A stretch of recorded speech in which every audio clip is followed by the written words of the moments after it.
കേരളത്തിൽ സർക്കാർ ആശുപത്രികളെക്കുറിച്ച് താൻ ഇകഴ്ത്തി സംസാരിച്ചു എന്ന വാദം തെറ്റാണെന്ന് മന്ത്രി സജി ചെറിയാൻ. സാധാരണക്കാരായ ആളുകളുടെ ആശ്രയമാണ് സർക്കാർ ആശുപത്രികൾ.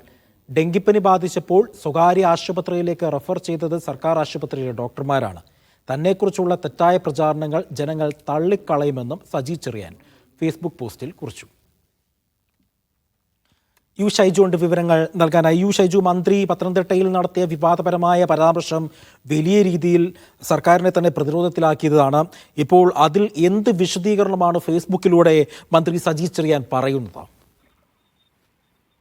സംഗതി വിവാദമായതോടുകൂടി മന്ത്രിക്ക് വിശദീകരിക്കേണ്ടി വരുന്നു എന്നതാണ് ഏറ്റവും പ്രധാനപ്പെട്ട കാര്യം. ഫേസ്ബുക്കിലൂടെയാണ് സജി ചെറിയാൻ തന്റെ വിശദീകരണം നടത്തിയിരിക്കുന്നത്. കേരളത്തിലെ സർക്കാർ ആശുപത്രികൾ ഇകഴ്ത്തി ഞാൻ സംസാരിച്ചു എന്ന് പറയുന്നത് തെറ്റിദ്ധാരണാജനകമാണെന്നും സാധാരണക്കാരായ ലക്ഷക്കണക്കിന് ആളുകളുടെ ആശ്രയമാണ് സർക്കാർ ആശുപത്രി എന്നും അത് ഒന്നാം പിണറായി സർക്കാരിന്റെയും രണ്ടാം പിണറായി സർക്കാരിന്റെയും കാലത്ത് വലിയ തോതിൽ മെച്ചപ്പെടുത്തിയെന്നാണ്. താൻ സ്വകാര്യ ആശുപത്രിയിൽ ചികിത്സ തേടിപ്പോയി എന്ന് പറയുന്നത് സർക്കാർ ആശുപത്രിയിൽ നിന്നും സ്വകാര്യ ആശുപത്രിയിലേക്ക് റഫർ ചെയ്തത് കൊണ്ടാണ്. അത് സർക്കാർ ആശുപത്രിയിലേക്ക് റഫർ ചെയ്തിരുന്നെങ്കിൽ അവിടെ പോകുമായിരുന്നു എന്ന ഒരു വിശദീകരണമാണ് താൻ സ്വകാര്യ ആശുപത്രിയിൽ ചികിത്സ തേടിയതിനെ കുറിച്ച് സജി ചെറിയാൻ വിശദീകരിക്കുന്നത്. മാത്രമല്ല, ഇത്തരം തെറ്റിദ്ധാരണകൾ ജനങ്ങൾ തള്ളിക്കളയുമെന്നും തന്നെയും സർക്കാർ നടത്തുന്ന ജനകീയ പ്രവർത്തനങ്ങളെ കുറിച്ച് ജനങ്ങൾക്കറിയാം എന്ന് പറഞ്ഞ് ഫേസ്ബുക്കിലൂടെയാണ് സജി ചെറിയാൻ വിശദീകരണവുമായി രംഗത്ത് വന്നത്.